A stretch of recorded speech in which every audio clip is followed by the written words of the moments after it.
नमस्कार दोस्तों, स्वागत है आप सभी का आपके अपने चैनल द रिटेल इन्वेस्टर में। एक ऐसे बैंक की बात करने वाला हूं दोस्तों जो हर के लॉन्ग टर्म पोर्टफोलियो में हमेशा रहता है।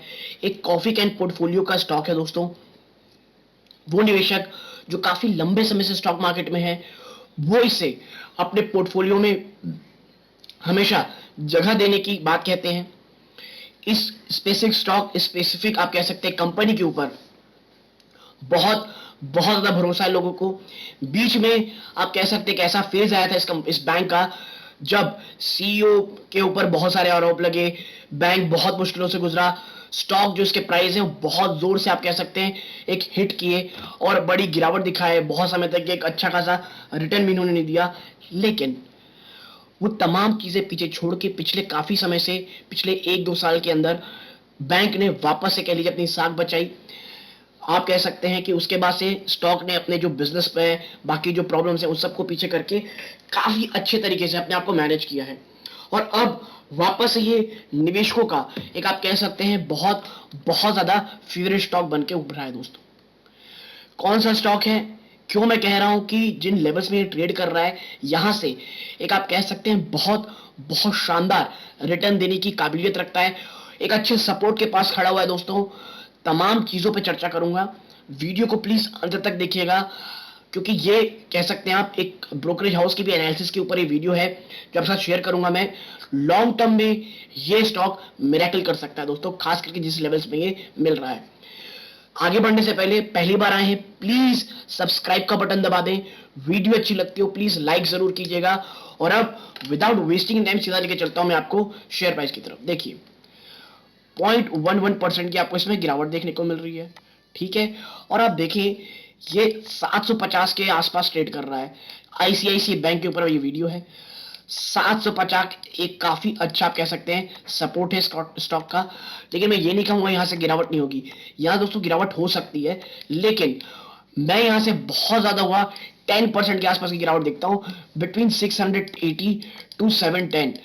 इससे ज्यादा ये स्टॉक में डाउन साइड मुझे काफी कम नजर आता है, अनटिल और अनलेस कोई बहुत ज्यादा निगेटिव न्यूज आ जाए बैंक की, या कहते हैं दोस्तों जो कोई ब्लैक स्वॉन इवेंट ना हो जाए, वरना स्टॉक में डाउन साइड दोस्तों मुझे उतना ज्यादा नहीं दिखता है, ठीक है। और अब जो कह लीजिए एनालिस्ट हैं, बड़े ब्रोकरेज हाउस हैं, जिस तरह के इसमें टारगेट दे रहे हैं अप टू आप कह सकते हैं लगभग 40% तक के अपसाइड की बात इसमें हो रही है। और देखिए करंट लेवल से वाकई में दे सकता है। और यदि अगर मैं बात करूं पिछले 1 साल में तो बड़ा ही वॉलेटाइल ये रहा है दोस्तों, अप एंड डाउन स्टॉक के बहुत रहे हैं। देखिए पिछले 1 साल में अगर मैं आपको दिखाऊं 13% का ये रिटर्न दिया हुआ है दोस्तों, लेकिन देखिए बड़ा ही अपसाइड डाउन, ये फिर ये देखिए जिगजैग पैटर्न में ये बन रहा है दोस्तों। और आपको एक चीज दिख रही होगी, ये इसका ना बड़ा ही अच्छा सपोर्ट है दोस्तों। देखिए ये और ये, और इसीलिए मैं कह रहा हूं कि जो 750 के लेवल है ना, ये देखिए अब फिर ये 740, ये देखिए ये इसके लिए काफी अच्छे सपोर्ट का काम किए। और अगर यहाँ पे गिरावट हो देखिए 680 के आसपास, फिर 653, ये इसका बहुत ही लॉन्ग टर्म का डाउन साइड है और ये बहुत ही कह सकते हैं लंबे समय का डाउन साइड दोस्तों। और 650 वर्स केस सिनेरियो, मतलब मैं आपसे कह रहा हूं 680 टूट जाए, क्योंकि देखिए आप दिख रहा होगा 650 के आसपास का ये जो है ना लेवल, ये काफी अच्छा है। वरना ये लेवल जो है, ये और दूसरा रहा ये लेवल, ये स्टॉक के लिए बहुत ही अल्टीमेट सपोर्ट है, जो कि आता है कहां पे दोस्तों, आप देखिए 680 के आसपास। और इसीलिए मैंने कहा है बिटवीन 680 टू 710, ठीक है, 680 टू 710, इससे ज्यादा के डाउन साइड देखना इस स्टॉक के लिए बहुत बहुत ज्यादा टफ हो सकता है दोस्तों। और अब जो टारगेट्स हैं इस स्टॉक के ऊपर, ये इतने ऊपर के क्यों दिए जा रहे हैं, तो देखिए मैं आपके साथ इसको चर्चा करूंगा। देखिए now brokerage firm are bullish on ICICI Bank and see an upside of potential of up to 55%। मैं तो 40% बोला था दोस्तों, ये अप टू 55% की बात हो रही है। In the private sector lender it remain among the top picks of analyst covering the sector. वो निवेशक आप कह सकते हैं जो एक लॉन्ग टर्म के लिए कोशिश कर रहे हैं स्टॉक में निवेश की, उनके लिए आप कह सकते हैं ये स्टॉक हमेशा रडार में रहता है। और बैंकिंग स्टॉक्स में दोस्तों ये सब का टॉप पिक है दोस्तों, एनालिस्ट का टॉप पिक है ये, ठीक। अब चर्चा करते हैं कौन क्या कह रहा है। तो देखिए global brokerage, Jefferies believe that ICICI Bank has the best risk to reward ratio among all global banks. ठीक है, तमाम ग्लोबल बैंक्स में ICICI बैंक का जो रिस्क रिवॉर्ड रेशियो है वो सबसे अच्छा है। वो टारगेट प्राइस बता रहे हैं 1070 के दोस्तों। The counter signalling more than 55% rise from the previous close से 55% का अपसाइड की यहां बातें हो रही हैं। ठीक है, आगे देखिए, ICICI bank is not only well poised to leverage and growth pickup in Indian bank credit from 8 to 9% to 12% and the ramp up of SME vertical, small and medium enterprise vertical, but also from the recent correction coupled with the high ROI said the broker। देखिए, जो ICIC bank है ना, वो बहुत सबसे ज्यादा आप कह सकते हैं, कह सकते हैं सबसे ज्यादा नहीं कहना चाहिए, बोलना चाहिए जो सबसे कम कह लीजिए पॉइज टू लेवरेज कह लीजिए, जो ये अचानक से आप देख रहे होंगे जो बैंक इंडियन बैंक क्रेडिट जो आप देख लिए 8 से 9% बढ़ के 12% हो गई है, इसके सामने सबसे कम रिस्क इसी बैंक के पास है। ठीक है, सबसे बड़ा बेनिफिशियरी किसमें हो गई है, जो एसएमई में वर्टिकल में वापस से तेजी आ रही है और रिसेंट करेक्शन के बाद high ROE return on asset set the brokerage.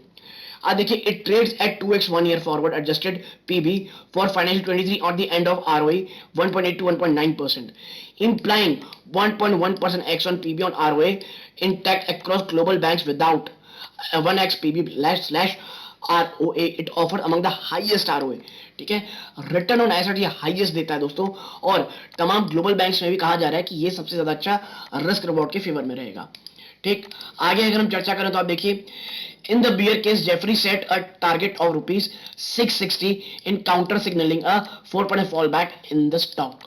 और अगर देख लीजिए, मैंने आपसे कहा ना 660 के आसपास मैंने कहा था टारगेट, और जो वर्स्ट केस सिनेरियो जेफरीज का कहना है अगर बियर फेस आता है 760, ये वो लेवल है जिसके जिसके से ज्यादा नीचे ये स्टॉक जाते हुए नहीं दिखता दोस्तों ने। आगे, according to Jefferies the lender is in better place thanks to its lower exposure to risk sector और unsecured retail loans। ये ना दोस्तों बाकी स्टॉक जो बैंक्स हैं उनसे ज्यादा अच्छे कह लीजिए आप एक्सपोजर में है। और क्यों? क्योंकि भाई इन्होंने जो कह लीजिए जो लोन दिए हैं वो रिस्कियर सेक्टर से कम है, उनके पास एक्सपोजर कम है, उनका जो रिस्कियर सेक्टर होता है या जो अनसिक्योर्ड रिटेल लोन्स होता है। ICICI bank also has the strongest deposit franchise should reap the benefit of same set the brokerage. Foreign brokerage ये भी मानना है कि इसके पास ना स्ट्रॉन्गेस्ट डिपॉजिट फ्रेंचाइज है जो आने वाले समय में कह लीजिए बहुत ज्यादा फायदेमंद दे सकती है।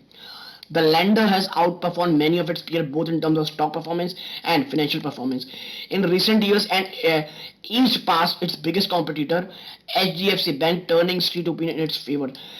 इसने अपने पीएस चाहे आप एचडीएफसी बैंक ले, एक्सिस बैंक ले, इन तमाम बैंकों से भी ज्यादा अच्छा इस कंपनी ने, आप कह सकते हैं इस बैंक ने परफॉर्म किया है।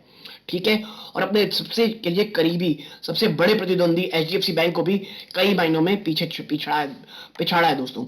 आगे है, ICICI bank has delivered about 11% return in the last 1 year। पिछले एक साल में उसने 11% रिटर्न दिया है, where the stock is mildly retreated in the last month widely outperforming its major peer. देखिए, इसमें गिरावट भी नहीं, मैंने आपको दिखाया एक साल में 13 से 11% इसने रिटर्न भी दिया है और अपने पीयर्स को भी अच्छे खासे तरीके से इन्होंने पीछे किया हुआ है। The brokerage sees multiple catalysts lending to benefit from an uptick in credit growth। Brokerage ये कह रहा है कि भाई हमें बहुत सारे ऐसे कैटलिस्ट दिख रहे हैं जिसके कारण जिसको बेनिफिट लेकर के वापस से ये अपटिक शुरू कर सकता है क्रेडिट ग्रोथ में, जैसे कि such as a strong presence across all various segment.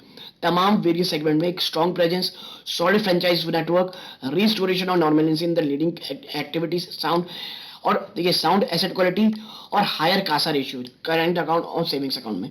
और यही कारण है कि जब इतनी ज्यादा अच्छी इसकी फ्रेंचाइज, इनके पास नेटवर्क है दोस्तों, इनकी इतनी जो नॉर्मल जो कह लीजिए जो कर्ज देने की चीजों में नॉर्मलेंसी आ रही है क्योंकि इकोनॉमी खुली है तो चीजें हो रही है। हाँ, रिस्क ये है कि जो मंदी की बातें हो रही है, इंटरेस्ट लगातार बढ़ रहा है, इसी कारण मैं कह रहा हूँ कुछ 10 to 12% का अगर वर्स्ट केस सिनेरियो में गिरावट हो सकती है, वरना उसके सिवाय इट्स वेरी गुड। ठीक है, आगे अगर मैं दूसरी बात करूं आपसे तो मैं बता दूं कि इसका जो कासा रेशियो है ये भी बहुत अच्छा है, और सबसे बड़ी चीज एक बैंक के लिए जो इंपॉर्टेंट होती है एसेट क्वालिटी, वो भी इस बैंक की शानदार है। अगर मैं दूसरा टारगेट आपको दिखाऊं तो जेएम फाइनेंशियल ने कहा है 1010 के टारगेट, यानी 2 के लिए ब्रोकरेज हाउस हैं और ये 7 जुलाई का है दोस्तों। यानी कि आप देखिए पिछले एक कह सकते हैं 10-15 दिन के अंदर अंदर इसको बहुत शानदार टारगेट मिले हुए हैं। गिरावट होने के बाद भी बहुत अच्छे सपोर्ट में खड़ा हुआ है। तो लॉन्ग टर्म निवेशक, वो निवेशक जो एक लॉन्ग टर्म में अच्छी बैंक ढूंढ रहे थे माफ कीजिएगा, मुझे लगता है ये रिस्क रिवॉर्ड के बहुत ज्यादा फेवर में है और लॉन्ग टर्म में आपको बहुत बहुत अच्छा रिटर्न दे सकती है। लेकिन मैं कह रहा हूं इसलिए निवेश नहीं करना दोस्तों, खुद थोड़ी रिसर्च कीजिए या अपने वित्तीय सलाह सलाह लीजिए कोई भी निवेश करने से पहले। और याद रखिए कि ये बैंकिंग स्टॉक है दोस्तों, और जिस तरह से मैंने आपको इसका चार्ट दिखाया था, जिगजैग वेग में ट्रेड होता है, तो इस चीज के लिए तैयार रहिएगा, घबराइएगा नहीं, बस आराम से एक्यूमुलेट कीजिएगा, एक साथ बहुत ज्यादा पैसा लगाने से बचेगा। यहां तक जुड़े रहे, इस बात का बहुत बहुत धन्यवाद। ये वीडियो का अंत है। जय हिंद दोस्तों।